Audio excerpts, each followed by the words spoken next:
Assalamualaikum.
Seperti keuntungan yang diperoleh dari hasil investasi dana nasabah harus dibagi sesuai akad yang telah disepakati sejak awal. Yang terakhir, tolong-menolong. Tolong-menolong antara sesama anggota adalah prinsip dasar dalam melaksanakan asuransi syariah. Karena tolong-menolong adalah unsur dari pembentukan asuransi syariah.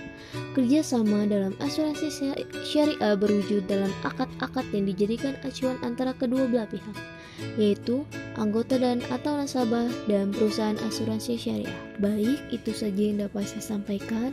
Wassalamualaikum warahmatullahi wabarakatuh. Terima kasih.